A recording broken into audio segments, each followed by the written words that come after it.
My name is Natalie Mercer. I'm 35 years old, and the sentence that ended my marriage did not come during a screaming match or some dramatic public scene. It came in my kitchen on an ordinary morning while I was making coffee and my husband was on the phone with his mother. By then, we had been married 5 years.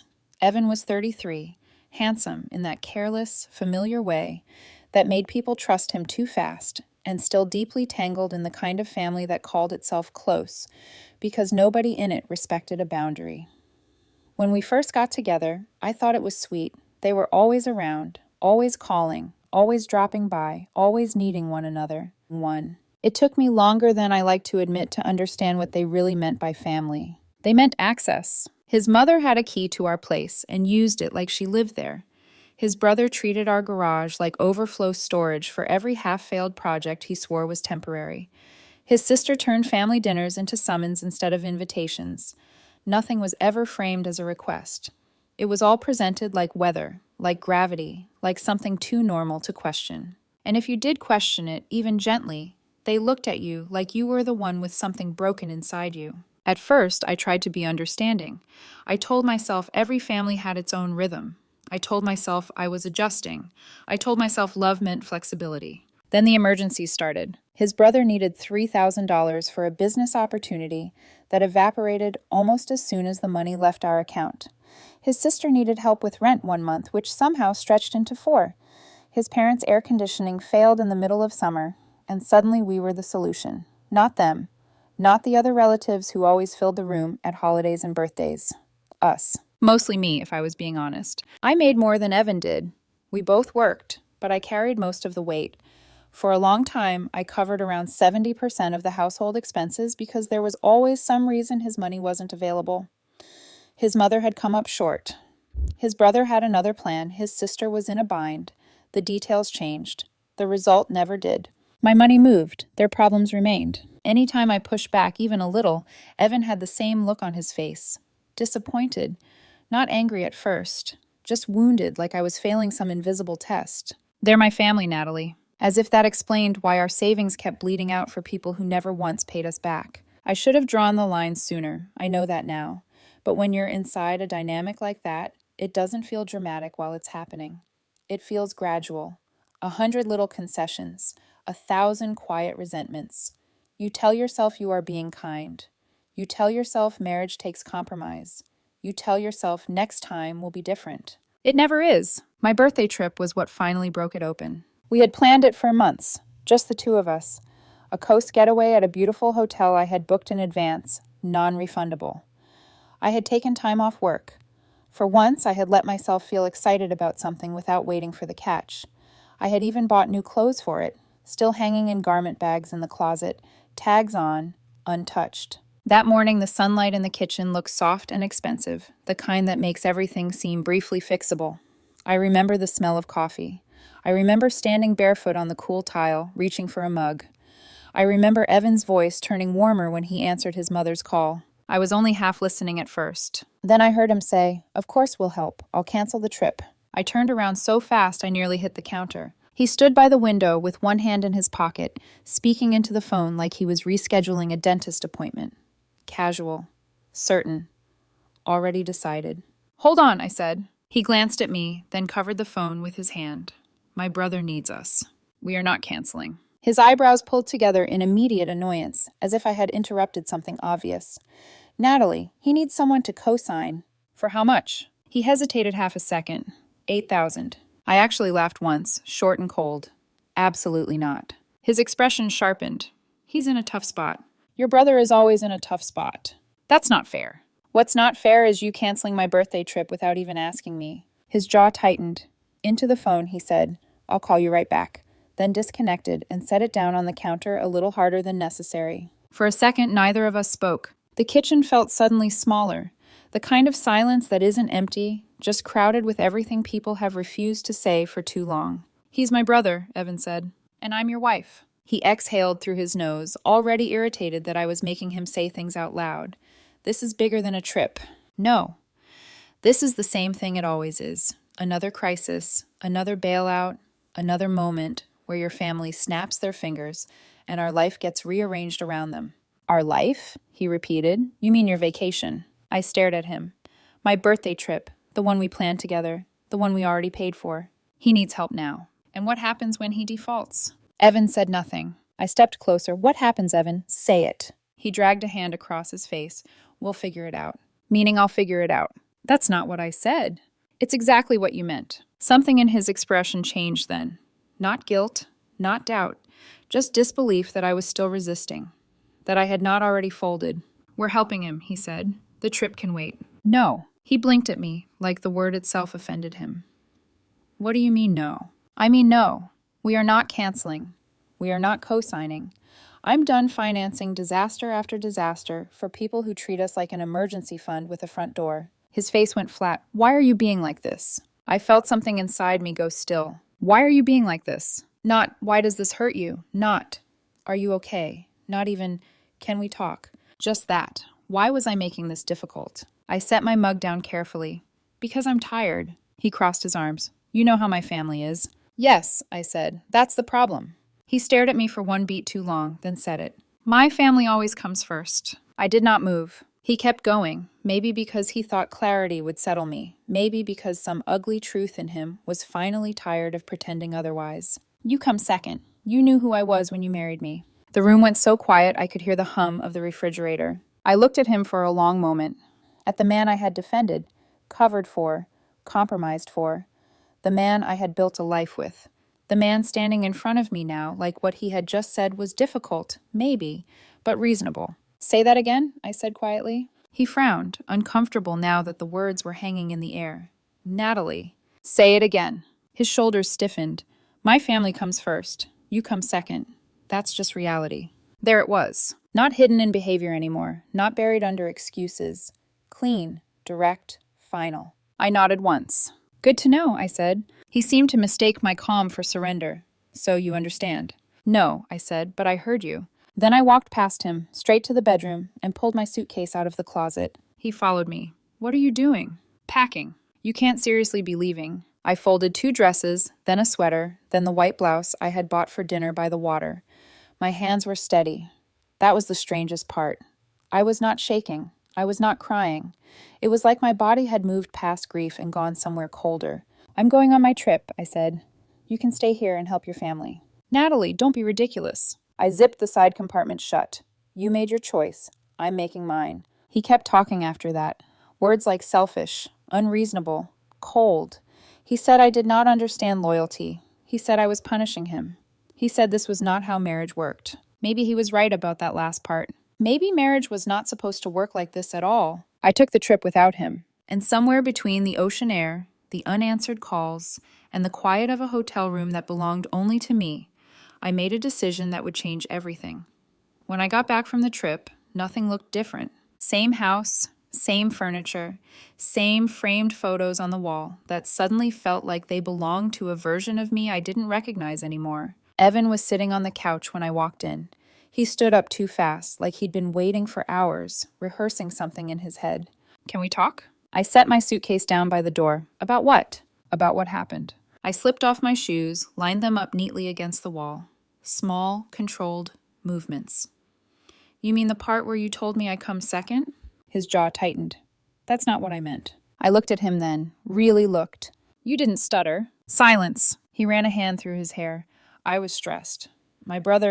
Your brother is always the reason, I cut in. That's not fair. It's not new either. He opened his mouth again, but I walked past him. I didn't yell. I didn't slam anything. I didn't cry. And that's what unsettled him most. Because for the first time, I wasn't reacting. I was adjusting. The next morning, I woke up before him. I sat at the kitchen table with my laptop, a notebook, and a calculator. 5 years. I went through everything.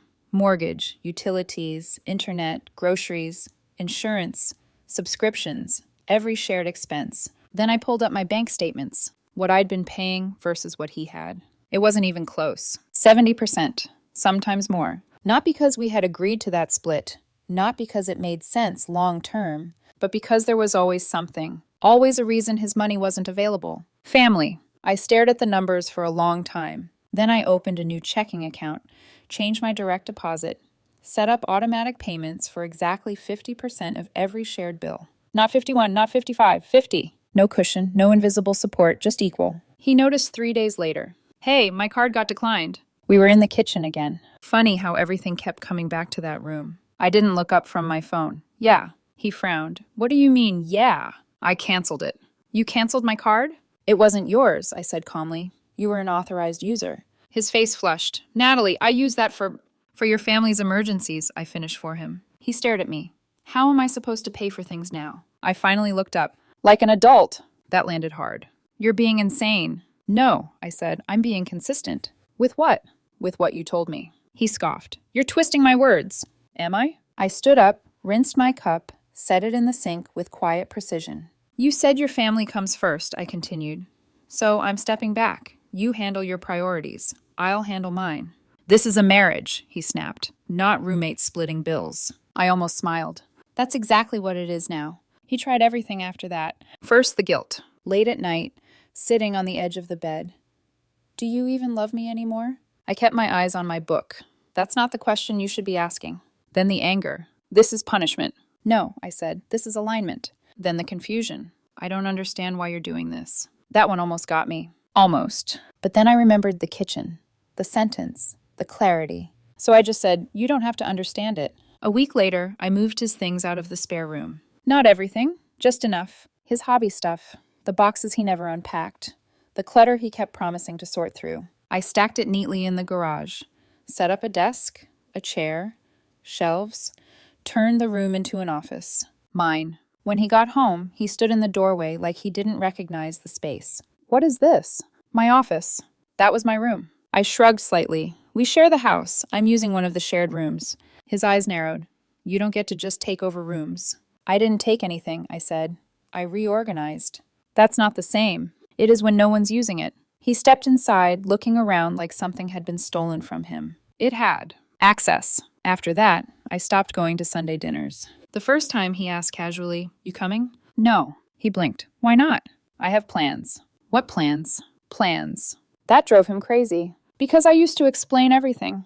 Where I was going, who I was with, when I'd be back. Now I just didn't. I signed up for a woodworking class. Something I'd always wanted to try, but never made time for. Joined a softball league. Started going out more. Not in a dramatic way. Not posting for attention. Just living. Separately. He'd ask sometimes, standing in the hallway, watching me grab my bag. Where are you going? Out. With who? Friends. What friends? I'd paused just long enough to meet his eyes. Mine. The house changed. Not physically, but the energy. Before, it had always felt like a waiting room for his family. Now it felt quieter, controlled. We still slept in the same bed, but there was space between us now. Not just physical, structural. Like something fundamental had shifted underneath everything we were built on, and neither of us knew how to stand on it anymore. A few weeks passed like that. Tense, quiet, controlled. He was waiting for me to break, to get emotional, to come back to him, to apologize. I think part of him believed I would, because I always had before, but this time I didn't. And deep down I think he started to feel it, that this wasn't a phase, that something had ended, and something else had taken its place. Something colder, something final. The real test came on a Thursday night. I opened the front door and immediately knew something was wrong. Voices, more than one. Tense, urgent, familiar. I stepped inside slowly and saw all of them. His parents, his sister, and his brother, looking like he had already lost something he couldn't get back. That's when I knew. This wasn't another small emergency. This was the one they thought would break me. The room went quiet the second I stepped in. Not silent, just tightened. Like everyone had been talking over one another a second ago. Panic building. And then suddenly, me. All eyes shifted. His mother was crying. His sister looked pale and wired, like she hadn't slept. His father stood stiff near the window, arms crossed, jaw locked. And his brother, he looked different. Not just stressed, not just embarrassed. Worn down, like something had already started happening to him, and he couldn't stop it. Evan stood in the middle of the room, tense, like he'd been waiting for me to walk into this. Hey, he said carefully. I closed the door behind me. What's going on? No one answered immediately. That told me everything. Because this family never hesitated when it came to asking. Finally, his father stepped forward. My son is in trouble. Straight to it. No hello, no build-up. Just expectation. I set my bag down slowly. What kind of trouble? His mother let out a broken sound. It's bad, Natalie. It's really bad. I didn't look at her. I kept my eyes on his father. He hesitated just long enough to make it worse. He owes some people money. How much? Silence. Then Evan said it. 35,000. The number just hung there. Heavy, solid, real. I let out a slow breath. And let me guess, you need help. His father didn't like my tone. We need you to help us. Not can you, not would you, need. I looked around the room again. The crying, the tension, the unspoken assumption that this was already decided. Then I asked the only question that mattered. Why would I do that? The reaction was immediate. His mother gasped like I'd slapped her. His sister's eyes flashed. His father's face hardened. And Evan. Evan looked at me like he didn't recognize me anymore. Because he's family, his mother said, her voice cracking. I tilted my head slightly. He's your family. The room went still. Evan stepped closer. Natalie, don't do this. Do what? Be like this. I almost laughed. Like what? I repeated. Clear? His sister scoffed. Unbelievable. I ignored her, focused on Evan. Remember the kitchen? I asked. His expression shifted just slightly. Now's not the time. No, I said. Now is exactly the time. I took a step forward. You told me your family comes first. His jaw tightened. Natalie, you told me I come second. His mother shook her head. This is not about that. It is, I cut in, still looking at him. It's exactly about that. Silence pressed in again. Tighter this time. More uncomfortable. Because now we weren't just talking about money. We were talking about truth. His father stepped in, voice low and controlled. What kind of person refuses to help family in a situation like this? I finally looked at him. The kind you created. That hit harder than I expected. His sister let out a sharp laugh. Wow, you've got nerve. No, I said calmly. I've got boundaries. His mother started crying harder. He could get hurt. You don't understand. I understand perfectly, I said. I shifted my gaze to his brother. He still hadn't looked at me. What happened? I asked him directly. He swallowed. It was just some games. It got out of hand. Gambling. He didn't answer. Didn't need to. I nodded once. $35,000 out of hand. Evan stepped in again, voice urgent now. We don't have time for this. These people are serious. Then he should have thought about that before he borrowed money he couldn't pay back. That's not helping. It's the truth. His father took a step closer. We're not asking for a lecture. You're not asking at all, I said. You're telling. That landed. He didn't deny it. Evan reached for my arm. Please, he said quietly. They could really hurt him. I looked down at his hand, then back up at his face. And for a split second, I saw it. Not love, not partnership, expectation. The same expectation everyone else in the room had. That I would fix this. That I always did. I gently pulled my arm away. He made his choices, I said. He deals with the consequences. His brother finally looked up. Fear. Real fear. Those guys aren't messing around, he said. I'm in serious danger. I held his gaze. Then sell something. What? Your truck, I said. That's worth what, 15? Sell it. I need that for work. And I need my money for my life. His sister snapped, You're unbelievable. I didn't even look at her. Evan's voice changed then. Shifted, harder. If you don't help, he said slowly, I don't know what this marriage looks like. There it was. The threat. I met his eyes. Then maybe you should figure that out. He blinked. What? If this is what it takes for you to stay, I said, then you should go. The entire room froze. Even his mother stopped crying for a second. You're choosing this? He asked. No, I said quietly. You already did. His face went pale. His father shook his head. This is insane. His sister started yelling. His mother went back to crying. The room exploded into noise. But I stayed still. Centered. Done. Get out, I said. No one moved. I'm serious, I added, my voice calm but final. All of you, out. His sister scoffed. This is his house too. No, I said, cutting her off. It's our house, and right now I'm the one telling you to leave. His father stepped forward again, like he might push it further. I didn't raise my voice. I will call the police. That did it. One by one they started moving, muttering, swearing, dragging the brother with them. Evan stood there last, still staring at me, like he was waiting for something. An apology, a crack, a reversal. He didn't get one. After a long second, he turned and walked out. The door closed behind them. And just like that, the house was quiet again. But it didn't feel the same. Not tense, not heavy. Clear. Like something had finally broken. And there was no putting it back together. He didn't come home that night.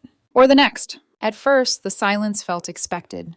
Like the natural continuation of everything that had already been said. But by the third day, it wasn't just silence anymore. It was pressure. Not from him, from them. The first call came from his mother. I didn't answer. Then again, and again. By the fifth call, I blocked her number. That's when she switched tactics. She started calling my family. My mother, my aunt, even a cousin I hadn't spoken to in years, telling them I had abandoned my husband, that I had refused to help during a crisis, that I had turned cold. My mom called me that night. Her voice wasn't angry. Just careful. She said there was an emergency, she said, that you wouldn't help. I leaned back against the couch, staring at the ceiling. She wanted me to give her son $35,000 for gambling debt. Silence. Then, oh, a pause. Yeah, that's different. I let out a small breath. You okay? She asked. I am now. And for the first time in a long time, that wasn't a lie. A few days later, Evan's father showed up at my office, walked right past reception like he belonged there. I didn't even know he was in the building until I heard my name. Loud, sharp, angry. I stepped out of my office and saw him in the hallway, face red, eyes locked on me. You think you can just walk away? He shouted. Every head turned. Co-workers froze. The entire floor went still. You abandoned your family, he kept going. What kind of woman does that? I felt it then. Not fear, not panic, clarity. This isn't the place, I said calmly. You made it the place, he snapped. You humiliated us.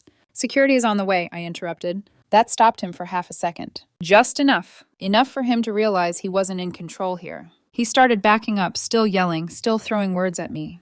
But it was weaker now, messier. Security escorted him out while he shouted about karma, about consequences, about how I'd regret this. My boss called me in after. Closed the door. What was that? I didn't sugarcoat it. Told him everything.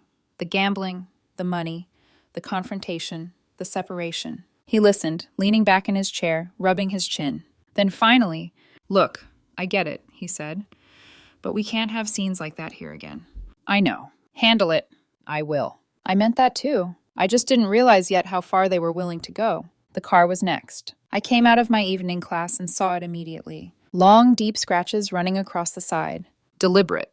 Not random, not an accident. I didn't need proof to guess who it was. But proof is what matters. So I took pictures, filed a report, added it to a folder I had already started building. Every call, every message, every incident. Time, date, details. If they wanted to escalate, so would I. Just differently. The sister showed up a few days later, at my softball game. Waited until it ended, cornered me in the parking lot. You know they beat him again, right? She said without greeting. I zipped up my bag slowly. That's on him. Her eyes flashed. That's on you. No, I said. It's on the person who borrowed money he couldn't pay back. You could have stopped it. He could have stopped it. She took a step closer. You're a sociopath, and you're enabling a gambling addict. That landed. She didn't have a response for that. Just more anger, more names, more noise. Then she turned and walked away. I thought that would be the worst of it. I was wrong. The HR complaint came the next week. Anonymous. Of course. I got called into a meeting. Different room this time. Different tone.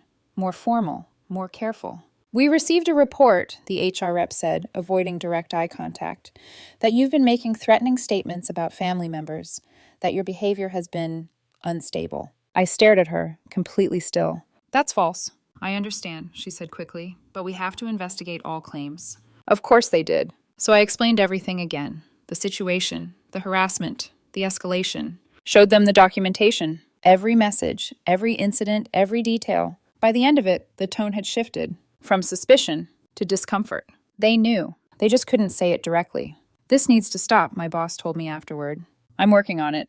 And I was. Evan finally called from a new number. I almost didn't answer. Almost. But something in me needed to hear what he would say. Hey, he said. His voice sounded different, tired. We need to talk. About what? Us. I leaned back in my chair. There is no us. That's not fair. I closed my eyes for a second. There's nothing left to fix, Evan. You don't even want to try?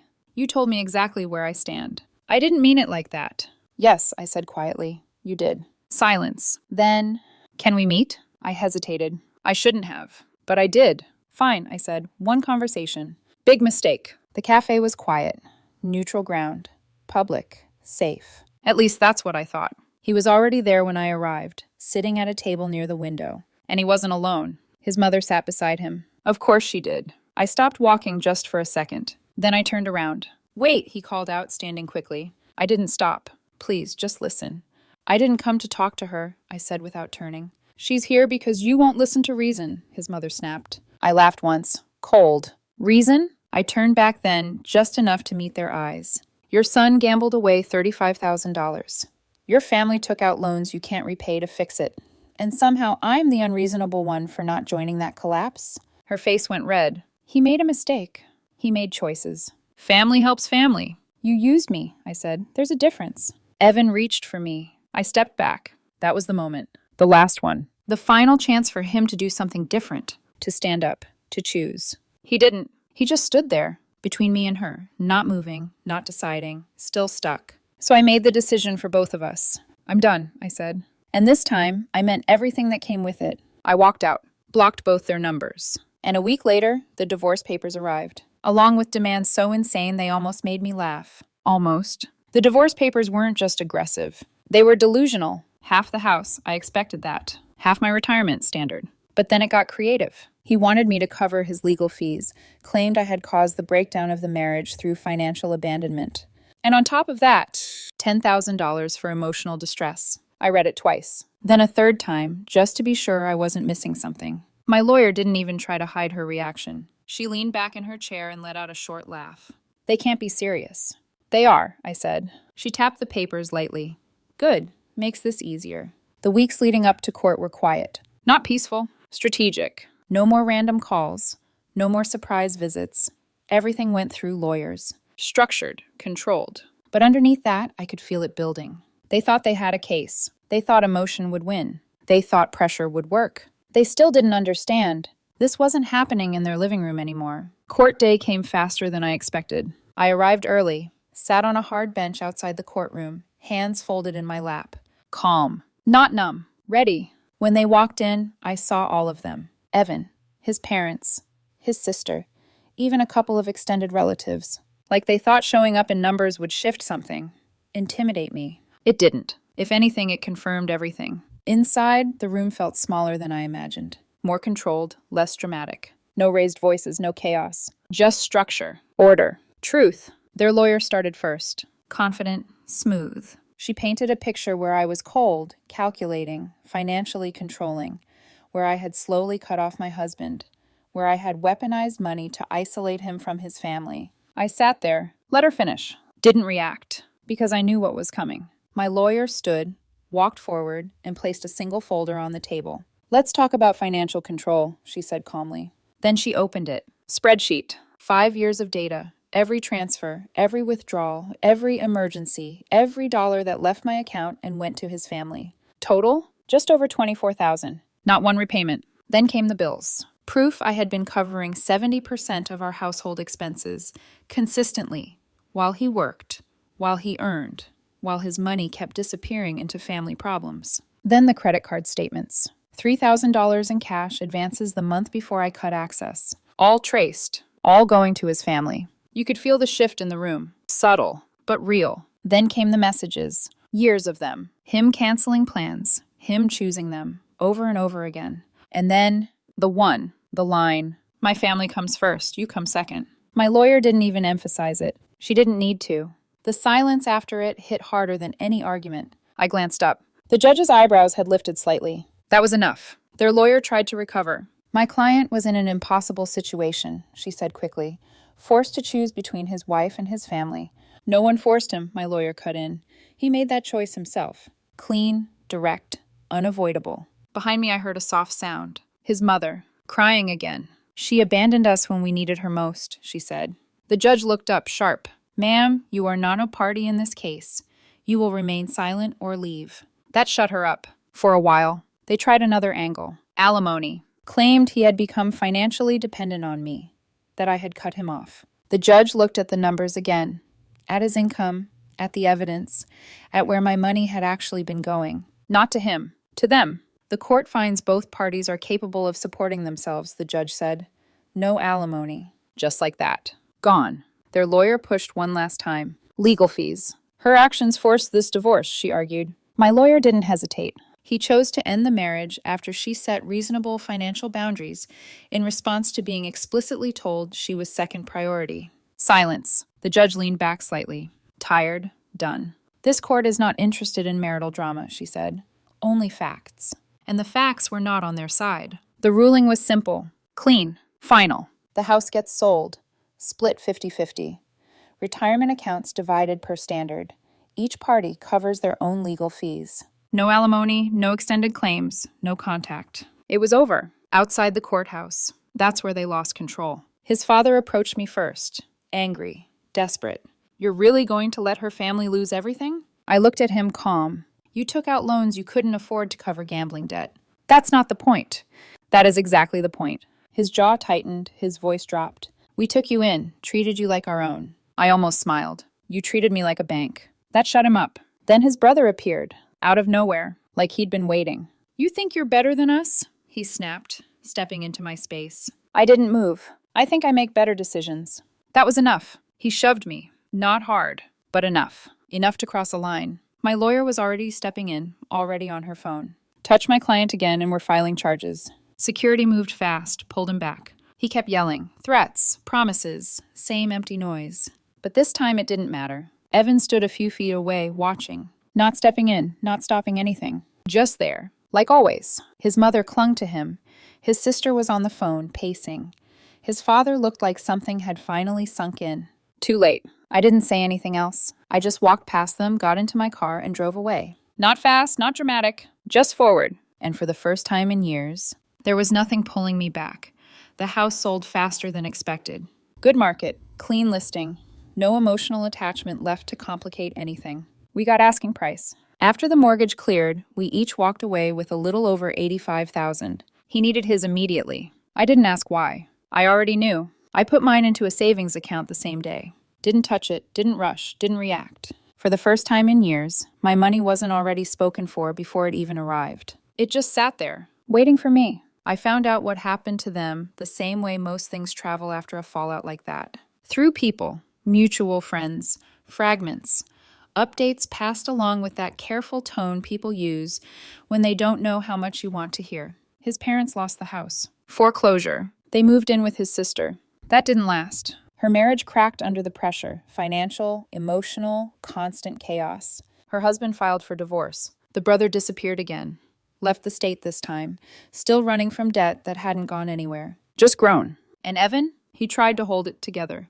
Tried to fix everything. Tried to be the one his family needed him to be. But without me, without the buffer, without the money that used to quietly absorb every mistake, it collapsed faster than I expected. He burned through his share of the house trying to stabilize things, helping his parents, helping his sister, trying to cover what his brother left behind. It wasn't enough. It was never going to be enough. I heard he picked up a second job, that he looked exhausted, that he'd moved into a small apartment, that his family barely talked to him anymore. Apparently they blamed him for losing me, for losing access, for letting everything fall apart. The irony wasn't subtle. It was almost cruel. As for me, I bought a condo downtown, 2 bedrooms, big windows, a balcony that caught the light in the mornings just right. No clutter, no borrowed furniture, no compromises I didn't choose. Everything in it belonged to me. Every decision, every detail, every quiet moment. It didn't feel empty. It felt intentional. I started seeing someone, slowly, carefully. He's a teacher, grounded, steady, has his own life, his own responsibilities, his own boundaries. The first time he talked about his family, I noticed something immediately. No urgency, no hidden expectation, no financial emergencies disguised as loyalty. Just normal stories. Distance, choice. We're taking it slow. No rush, no pressure. And for the first time, that feels like something real. The last message came from a number I didn't recognize. I almost ignored it. Almost. But something in me already knew. I hope you're happy. I stared at the screen for a second. Then the next message came. You destroyed my whole family because you couldn't help in an emergency. Same script. Same logic. Just smaller now. Weaker. I could have ignored it. Blocked it. Moved on.